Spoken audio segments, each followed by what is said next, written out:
Bismillahirrahmanirrahim. Assalamualaikum warahmatullahi wabarakatuh. Alhamdulillahirabbil alamin. Wassalatu wassalamu ala Rasulillah wa ala alihi wa sahbihi ajmain. Alhamdulillahirabbil alamin. Bapak Ibu sekalian, jamaah pengajian PDM Kota Surakarta yang berbahagia, yang dirahmati Allah Subhanahu wa taala. Saya mengaturkan terima kasih untuk Pak pengacara dan panitia. Satu kehormatan saya bisa matur di hadapan Bapak Ibu sekalian pada kesempatan malam hari yang berbahagia ini.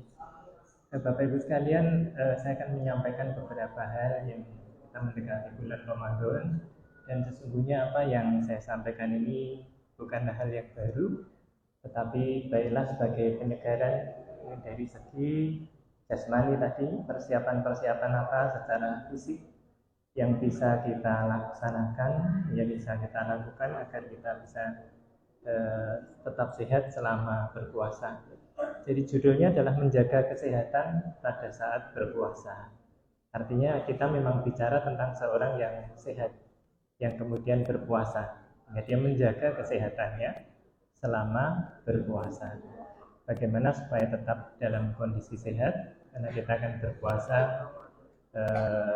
berhari-hari sampai dengan sebulan penuh gitu ya, sehingga dalam setiap harinya kita berharap bisa dalam keadaan sehat, dalam keadaan fit, dalam keadaan segar untuk menjalankan ibadah puasa di bulan Ramadan maupun ibadah pada malam hari di bulan Ramadan. Bapak Ibu sekalian, jadi kalau ditinjau dari segi medis, sebetulnya apa yang terjadi ketika kita berpuasa? Ya jelas ya, bahwa yang terjadi adalah kita akan terhenti dari masukan kalori dan masukan cairan selama kita berpuasa. Kalori itu sumber tenaga yang berasal dari makanan kita. Selama kurang lebih 12 jam barangkali ya, kurang lebih di pirsani berapa, kita akan terhenti di siang hari dari masukan cairan dan masukan kalori. Kalau seseorang tidak berpuasa, seperti kita saat ini di hari-hari ini misalnya tidak berpuasa, badan kita mendapatkan kalori dari zat gula yang disebut dengan glukosa. Nah, itu tidak akan didapatkan pada waktu kita sedang berpuasa sehari, 2 hari, hari ketiga, hari keempat. Maka sumber energi seorang yang berpuasa di siang hari akan berubah menjadi dari lemak badan yang kemudian dirubah untuk menjadi energi. Jadi kalau ini diberi tanda merah Bapak Ibu sekalian, ini bukan karena berbahaya, tapi justru di sini yang menjadi titik kebaikan manfaat puasa, bahwa jaringan lemak di dalam tubuh kita akan dimobilisasi, dirubah menjadi energi. Ya, sesuatu yang kalau kita tidak berpuasa, sedang tidak berpuasa itu tidak akan terjadi. Nah, energi selalu bisa didapatkan dengan mudah dari glukosa. Jadi ini kemudian kalau di dalam penelitian Bapak Ibu sekalian, keadaan di mana lemak ini dirubah menjadi energi, ini menjadi titik pokok dari manfaat puasa yang diakui oleh para ahli. Sedangkan cairan, Bapak Ibu sekalian, cairan ini tidak akan bisa digantikan. Ininya barangkali titik penting dalam kita berpuasa adalah jangan sampai kita kurang cairan atau kurang dinamakan dehidrasi. Jadi kalau tadi energi itu bisa diambil dari lemak, tetapi cairan itu hanya bisa kita dapatkan pada malam hari. Kita lanjutkan. Maka yang pertama adalah memastikan bahwa kita cukup kalori saat berpuasa. Mungkin ada perubahan nih, karena biasanya orang makan 3 kali sehari. Tapi saat berpuasa, mungkin cukup banyak orang yang hanya sempat untuk makan pada waktu sahur dan berbuka. Barangkali ada juga yang masih sempat sehabis kunjur sholat tarawih menyempatkan dahar, kadang-kadang begitu. Mungkin kalau memang kadang-kadang sudah terasa penuh juga perut itu. Nah, artinya memang ada penurunan dari jumlah kalori. Maka kita tetap berpegang supaya diet kita tetap baik, tetap diet yang berimbang. Posisi makannya atau kualitas dari bahan makannya memang diusahakan yang baik kalau memang kita hanya sempat makan 2 kali sehari. Makan 2 kali sehari ini tidak mengapa, penurunan kalori akan terjadi sekitar 30%. Tetapi kalau untuk orang yang badannya mungkin berkelebihan kalori justru itu bagus gitu ya. Tetapi untuk mungkin Bapak Ibu yang sudah pas-pasan artinya mungkin butuh tambahan kalori mungkin dipertimbangkan. Tidak mengapa, mungkin ada makanan setelah sholat tarawih, jadi tetap 3 kali. Jadi prinsipnya kita menggeser kalori yang biasa didapatkan pada siang menjadi malam hari.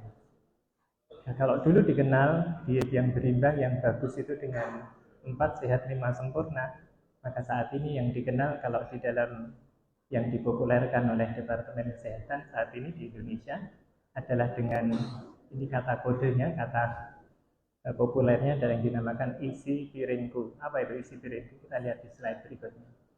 Jadi makanan yang dianggap sehat, Bapak Ibu sekalian, itu dibagi 2. Separuh piring itu berisi makanan pokok dan lauk pauknya itu separuh. Separuh piring itu untuk sayuran dan buah-buahan. Nah ini kalau daharnya nasi tongseng mesti tidak cocok. Nasi gulai mesti tidak cocok dengan ini, ya dianggap kurang sehat. Tetapi ini ideal lah, katakanlah begitu Bapak Ibu sekalian. Jadi makanan pokok dan lauk pauk itu separuh, 50%-nya lagi adalah buah dan sayur. Nah kemudian kita lihat perbandingannya. Jadi yang separuh tadi, maka lauk pauk itu adalah sepertiganya. 2/3-nya adalah makanan pokok. Sedangkan sayuran itu lebih dominan, 2/3, sementara buah-buahan adalah sepertiganya. Ini gambaran makanan sehat untuk kita saat ini. Yang dulu dikenal dengan 4 sehat 5 sempurna, sekarang konsepnya adalah isi piringku yang gambarannya adalah seperti ini. Kita lanjutkan. Nah ini beberapa saran yang disebut praktis. Para ahli gizi biasanya yang menyarankan seperti ini. Kita jangan melupakan makan sahur yang sesuai dengan sunnah, yaitu diakhirkan. Kemudian kalau sahur diharapkan bisa makan sahur dengan karbohidrat yang kompleks. Jadi karbohidrat yang kompleks itu bahan makanan yang dianggap mengenyangkan, yang cukup lama bertahan di dalam perut kita, ya, diserapnya cukup lama sehingga itu bisa menahan rasa lapar, tidak mudah hilang. Sahur hanya dengan secangkir teh manis misalnya, sahur hanya dengan atau secangkir kopi manis misalnya, dengan segera akan hilang tenaganya. Berbeda dengan kalau kita makan dengan karbohidrat yang kompleks. Kalau nasi, meskipun itu termasuk karbohidrat, tetapi dianggap kurang kompleks, gitu ya. Yang lebih kompleks itu misalnya tambahan seperti ubi, kentang, seperti itu, mungkin bisa membantu. Kemudian minum kopi dan teh tadi kurang disarankan, terutama juga karena ada efek diuresis. Diuresis itu menyebabkan banyak kencing, sekalian. Jadi kalau diunjuk pada waktu sahur, habis itu kencingnya banyak, kadang-kadang juga berpengaruh pada kondisi cairan di badan kita, gitu ya. Itu. Kemudian buka puasa sudah sebagaimana kebiasaan kita selama ini, tampaknya tidak banyak yang berbeda dengan yang kita lakukan. Kita lanjutkan. Ya. Ini kebutuhan cairan, dan ini yang banyak dipesankan bahwa karena kita tidak bisa mendapatkan cairan sama sekali pada siang hari, pada waktu kita berpuasa, maka agar mohon diingat kita membutuhkan cairan sama jumlahnya, hanya itu harus kita minum pada malam hari. Ini yang barangkali kadang-kadang kita belum bisa memenuhi. 8 gelas paling tidak, tapi itu diminum pada malam hari. Lumayan banyak nih kadang-kadang, apalagi di musim dingin seperti ini kadang-kadang agak sulit memenuhinya. Biasanya disarankan 2 gelas pada waktu berbuka, kemudian menjelang tarawih 1 gelas, habis tarawih 1 gelas. Nah ini yang susah, mau tidur 2 gelas. Biasanya nanti bangunnya awal karena mau pipis, biasanya seperti itu ya, malah awal lagi. Kemudian pada waktu sahur 2 gelas, itu yang biasa dituliskan para ahli gizi seperti itu. Untuk memenuhi kira-kira 8 gelas per hari. Gelas yang kira-kira 200 atau 250 cc. Nah monggo ini jadi pesan yang terakhir. Ini beberapa tips tadi supaya kita mengingat sahur, konsumsi makanan bergizi yang seimbang, kemudian aktivitas fisik tetap kita lakukan karena itu akan menjaga kesehatan kita. Pola tidur ya tentu perlu diatur juga, serta cairan tubuh ya, yang memang tidak bisa dipenuhi pada siang hari. Bapak Ibu sekalian, mungkin itu yang bisa saya sampaikan. Ini hal-hal yang khusus, bahasan khusus barangkali nanti kita masukkan di tanya jawab apabila diperlukan. Saya kira itu yang bisa saya sampaikan. Mohon maaf atau ada hal yang kurang berkenan. Alhamdulillah. Assalamualaikum warahmatullahi wabarakatuh. Waalaikumsalam.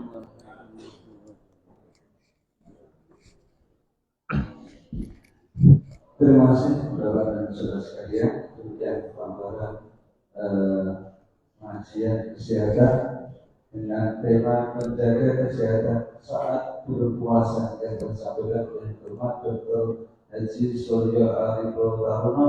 Mudah-mudahan menjadikan keberlangsungan Islam kita semuanya dipersiapkan Ramadan dengan penuh kesehatan fisik kita, sehat walafiat. Dan